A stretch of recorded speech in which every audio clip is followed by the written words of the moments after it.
Are you ready? Yeah. And if you don't feel emotionally secure with your partner, then no amount of physical attraction can save the relationship.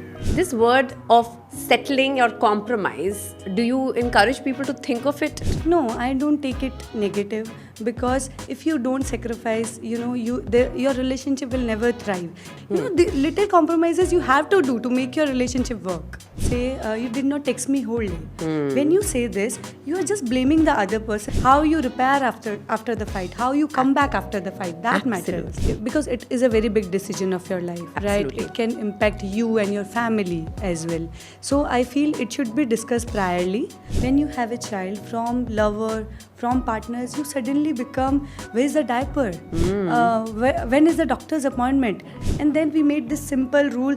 We started spending 30 minutes every day with each other.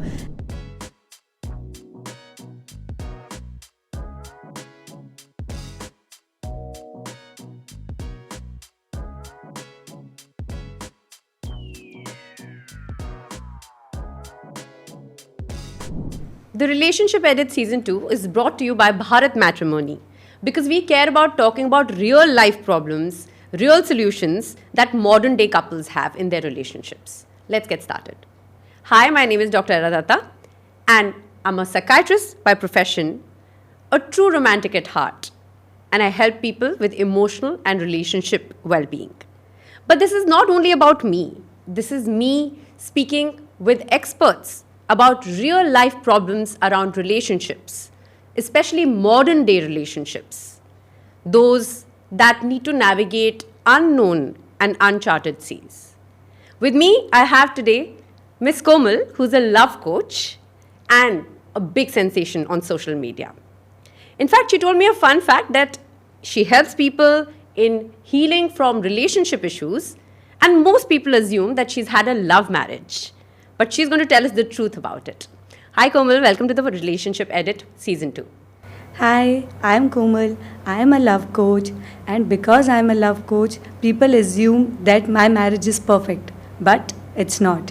This is exactly what makes me good at what I do, because I don't teach through books, I don't teach through theories, I teach through my heart, I teach through my own learnings, I teach through my own experiences, I teach through what kept us moving, what kept us together during those hard days when love does not feel enough. Alright Komal, to get us started, I'm going to play a small game with you. It's a love game. Okay. It's quite simple. I'm going to ask you two options and you have to pick this or that. Okay. Whatever comes to your mind, you can give a small explanation if you'd like.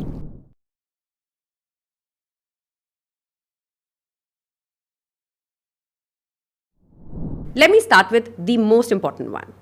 Physical compatibility or emotional safety? For me, it is always emotional safety, because when you feel emotionally secure with partner, and if you don't feel emotionally secure with your partner, then no amount of physical attraction can save the relationship. Absolutely agree. And there is a theory as well that for a woman, if a woman is not emotionally satisfied, then she cannot physically connect. Absolutely agree with you. And we've seen that in so many people who struggle in relationships. Yes. What matters more in relationships? Big gestures or small, daily, consistent efforts? Small, daily, consistent efforts, no doubts. I know Bollywood gave us these things that, love is about big gestures, big plannings, announcements. But no, love is just having a cup of coffee without your phones. Love is sending a sweet text message on a very normal day, on a random day. That's it. Asking someone, have you eaten? Yes. Are you fine? Yes. Have you reached? I completely agree. Yeah. What is more important in modern day relationships, especially with social media and mobile phones? Privacy or transparency? That depends on person to person. I think a couple should mutually decide that what they want. Perfect. Yeah. It For should me, be decided it would be together. like I would like to post on Instagram, but if my partner doesn't like, then we have to balance this thing, right? Completely agree. Yeah. What about compliments versus acts of service? What is more important in relationships to sustain? Act of service. Great. So we're going to start with some difficult questions because that was just to get you excited and started. So, Komal, what you told me is that yours is actually an arranged marriage, but people assume it's a love marriage, and you've had to move cities because of that. Yeah. A common problem that modern day people face, especially our generation, is that I may have to move to a different city or a different country, leave this job, leave all my friends behind. Is that really compromise or is that settling? And how does one know? So what happens is, see, as I told you, my husband is from Surat and I am from Delhi. He has different food choices. He has different way. He is much more practical and I'm much more emotional. We have different movie tastes. So, compatibility is not something, you have to be identical. It's something you have to be willing to improve, willing to put efforts for each other. That is compatibility. This word of settling or compromise, do you encourage people to think of it in the way that society thinks compromise and settlement is a negative word? What are your thoughts around it? No, I don't take it negative because if you don't sacrifice, your relationship will never thrive. In a couple, if one of them wants to spend on holidays and one wants to save, so then what they can do is they can take a mini vacation, right? And rest of the money they can save. So it is not that they have compromised much. Yeah, it is something big. The little compromises you have to do to make your relationship work. The way I tell a lot of people is that instead of thinking of it as a compromise or settlement, because if you see, everything has some kind of a trade-off. Yes. If I go in an aeroplane, I will reach faster, but I'll spend more money. Yeah. Is that a compromise or is that a settlement? It's a trade-off. It's a trade-off. So similarly, Yes. every relationship will have trade-offs. Yes. And you need to gently balance the two. Yes. Right? Yes. Yeah. I completely agree. We do not marry our twin. So how can two people be the exact same, right? Yeah. Which gets me to thinking of growing up in different households. There's obviously a lot of different cultural influence, different cultural expectations. Some families eat together on the dining table every day. Some families eat in their rooms. Certain people live in joint families, so they're used to having a lot of people and a lot of noise around. Some people like it isolated. They've grown up in nuclear families. How do you help couples approach this cultural difference that they sometimes have when they're getting married? Yeah. So, of course, there is going to be difference. See, when you are at your own home, do you think the life was easy there? There were some disagreements with your parents as well, right? True. You have some disagreements with siblings as well. But what you do, then you communicate, right? You communicate openly and respectfully. Same you can follow with your in-laws and with your other family members or with your partner. Few things you can change, few things they can change. The communication is the only solution. I love it, but also I want to dissect this deeper because most couples think that they communicate very well. Yeah. In fact, whenever I've seen a couple for couples counseling and I ask them, how is your communication? Yes. On a scale of 0 to 10, how do you rate it? Most people rate it above 8. Yes. And it's interesting that they're really very far away from the reality. Yeah. So what is really communication? Because people think just talking is communication, just giving you a download of what happened in my day is communication. What are the 3-4 important things when it comes to communication between a couple, please? So what I feel is, and what I have observed, that is, whenever there is a communication between a couple or when there is a disagreement, what they do, they always blame each other. They Right. always attack each other. So instead of expressing their feelings, they just blame. I will give you a little example. Let's say you did not text me whole day. When you say this, you are just blaming the other person that you did not text me whole day. Here, you are not expressing your feelings, right? What can I Now- say instead? Yes. So instead of this, you can say, I was missing you when you did not text me whole day. Here also you conveyed the same thing, but the approach is different. Absolutely. So the approach should be positive. Don't use you statement that you always do this, you never do this, you never put your shoes in the shoe rack. Why can't we say that, I will love it if you remember to put the shoes in the shoe rack. Absolutely. So don't use you statements. Try to use I feel statements that your intentions were not like that, but I felt it that way. I think this is so important. Most couples don't understand that the blame game is the problem. Yes. I statements, like you said, are beautiful because then I'm talking only about me and my Yeah. feelings. Yes. And I'm not taking my gun and shooting at you that you didn't do this. Yes. That's a beautiful way of communicating. Thank you, Komal. I'm going to make it interesting by playing another interesting game with you now. And this is all about flags. So you must have heard of red flag, green flag. Yeah. But we have more flags for you. Okay. So let me get them. Welcome to our fun segment, which is red flag, green flag, and beige flag. Now, red flag, green flag, naam to suna hi hoga, which means harmful behavior.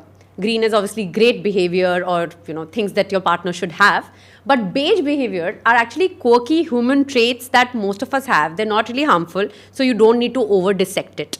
I'm going to hand these over to my guest and I'm going to ask her some fun rapid fire questions. There you go. Thank you. Are you ready? Yeah. All right. First question. We fight, but we repair quickly. Green flag. Definitely a green flag. Lovely. We rarely fight. We never fight. That's a red flag. Why? No couple is free from fights. Like, that means they are hiding something inside, right? They are not expressing themselves freely. Absolutely. John Gottman has said this beautiful thing that couples need to fight. It's okay to fight. How they fight speaks matters. a lot about the relationship. Yes. True. How you repair after the fight, how you come back after the fight, that matters. Absolutely. Initial few interactions after a fight are very important. Do you hold back love, or do you come back immediately, or do you give somebody space if they want, or do you keep circling around and saying, please talk to me, please talk to me. All these are very important things in relationship to discuss, right? Yes. Next question. Their career is their priority right now, so they don't have time for you. Red flag. Okay. Let me ask this one. My partner sometimes admits that they are wrong, but not every time. Green flag. Okay. All right. They're bad at texting, but they're consistent in real life. Beige flag. All right. So it's normal to not text constantly. Yes, Let's normalize this because I think a lot of us are constantly texting. And our generation believes that communication needs to be constant. So let's normalize this human behavior. Yes. And finally, we haven't decided about children yet. What kind of behavior would this be between a couple? It's normal. It's normal. Yeah. It's So very speaking normal. of children, I have an interesting question. Yes. Speaking of childbirth, I think an important thing to discuss is children. When should couples really talk about children, whether to have them, whether to not have them, which is also a choice? Yes. Should it be before marriage? Should it be after marriage? And how should that conversation be approached? See, I think it can be discussed before marriage. If it is something like, because it is a very big decision of your life, Absolutely. right? It can impact you and your family as well. So I feel it should be discussed priorly. And how to discuss, you whatever you feel like, you should be open about it. If you are not mentally, physically or emotionally ready, then you have to convey this to your partner. And if he is ready to understand, then you can, decide further. Right. How do we tell our families that we want only one child or two children or no children or we want to adopt? That's a very tricky conversation to have in the Indian context. So I think it's their own decision. At the end, it's a couple who should have this right to decide. They can convey openly. That's it, because it's their decision. They are the only one who are going to raise the child. And if they are not only ready, then why to spoil the child's life, right? You cannot have a child for family. That's right? fair. At the end, you have to raise it, and you cannot spoil a child's life. In fact, more couples are working these days. Yeah. Both the partners are Yes, working. yes. Some partners are even working together, for that matter. Couples are working in the same office. They may have met in the same office. They may Yes. be in the same profession. My husband is a doctor as well. Oh. So I want to also know, what if two people work in the same profession or they work together?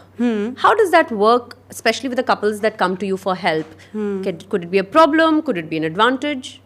So the couples, I think, who work together, they don't have this luxury to leave work at office because they are the office, right? So they will have business disagreements, then they have fights at home. So what I have noticed is the only approach, the key to solve this problem is fix your relationship first, and then everything will be smooth and clear. Right? If your relationship at home is nice, is strong, then you can easily take decisions at work. You can trust each other more, and you will enjoy working together. Absolutely. But if your relationship is struggling, if you have arguments at home, then then the business will not work smoothly, right? It will impact your business life also, because I feel the energies will flow there also.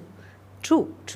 But Komal, like we discussed, arguments are normal. Yeah. Everybody in a relationship, whether it's your parents arguing, you arguing with your parents, you arguing with your siblings, your friends, and similarly even partner. It's fine. Yeah. Should there be some rules to arguing in a relationship?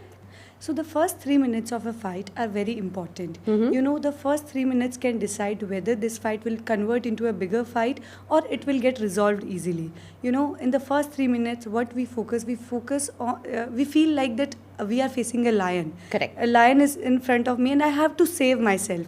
So I will say anything. I will just try to prove myself right. I will not listen to anything. So, you know, I suggest that a couple should try to be calm for the first 3 minutes of a fight. Excellent. You know, if they listen more in those first minutes, if they try to stay calm, then, you know, your fight will not turn into a bigger fight. Absolutely. You know, of course, the intensity will be high, but it will not be to that point. Absolutely. I think John Gottman has done such great work around relationships. I Yeah. tell the couples I work with a very interesting activity. I tell them to keep a glass of water in the middle, and I say each of you have to take a sip Okay. between two sentences, Okay. which means you have to slow down. Like you said, you have to Yeah. calm down. Yes, You very also have to nice. give the chance to the other person to speak. Yes. And when the glass is empty, go refill it and keep doing that, because we are so focused on just finishing our sentences and not listening to the Listening. other Yes, person. yes, yes. So active listening has And to be then practiced. the goal becomes that I should win the argument. And True. actually nobody wins. At the end, relationship loses. Absolutely. Never win an argument Yes. on the condition that In the a marriage, relationship yes, loses. you never win an argument. At the end, the marriage loses only. True.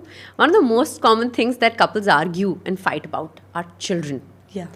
Children, child, parenting, which school to go to, what kind of food to eat, what kind of routine, bedtime, what kind of classes to attend. And again, these are really modern day couple problems.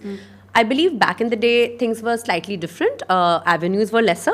Also, a lot of parentings were done primarily by mothers, and the financial part was taken care of by the fathers. Yes. Today's day and age, where there's a lot of different kind of parenting styles, couples decide these things together. Yeah. How do you help couples understand things around childbirth, pregnancy, the postnatal period? What kind of work do you do with them? Yeah, I think this is the most difficult phase and nobody prepares you for that. Yeah, when you have a child, from lover, from partners, you suddenly become, where's the diaper? When is the doctor's appointment? Did the baby eat? Did the baby sleep? It is all about baby. True. Right? And somehow in this process, you just forget that you are partners before parents. Right?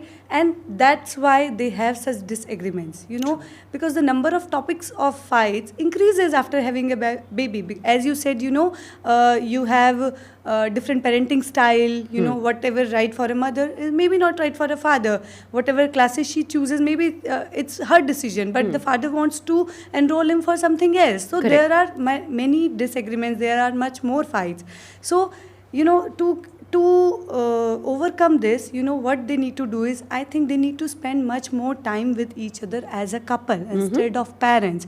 You know, just 30 minutes with each other every day without your kid. Let's say after your kid sleeps, you can spend that 30 minutes with each other and without phones, and don't discuss anything about the baby during that 1 hour or during that half an hour, right? So you just talk about how are you, how are we, that's all. So you're rebuilding connection, Yes. which has been lost because now it's all about the child. Yes. So definitely worth 30 minutes. I think people scroll for longer than 30 minutes in a day. They can I surely agree. take that Yeah, out. yeah. I also tell couples to do date nights Yeah. if they can. If they can Yeah. have the baby with somebody for 2 hours in a Yeah. week, not a lot, if there is a caregiver. I tell couples that, you know, you should take out time to just sort of watch the same thing that you used to earlier, rewatch it. Yeah. Old memories will rekindle. I will tell you my story. Sure. You know, when I had my baby, within like a few months, you know, we were talking every day, and we felt nothing like different. But after a few months, we felt that we are not actually talking. Whenever we were talking, it was always about the baby. Correct. Yeah, how cute he is looking, what is he doing, how our life changed. It was never about us. And then we made this simple rule. We started spending 30 minutes every day with each other. And in those 30 minutes, you know, we used to play one Ludo game. Wow. So that, you know, I could enjoy. Yes. At least I feel good. And then for the last 15 minutes, we used to talk. Okay. Yeah, so that was the... And I hope you didn't fight about who was winning the Ludo game. That was not important. Spending Yeah. time was important. Yes, That's a of beautiful course. thing. I want to wrap up by asking some of your favorite things. Yeah. Why don't you tell me your favorite romantic relationship movie? Mine is Viva because I am an old school kind of girl. You Okay. know, I like the talking through the eyes. I Okay. like little shyness, and I can relate to that story because mine is a beautiful arranged marriage, Excellent. and so I see me and Rohit in that. So Beautiful. It's my favorite movie. What is one relationship myth as a love coach that you want to bust? That couples don't fight. Happy couples don't fight. They too fight. Every couple has disagreement. Every couple has fights. Every couple has emotional breakdown.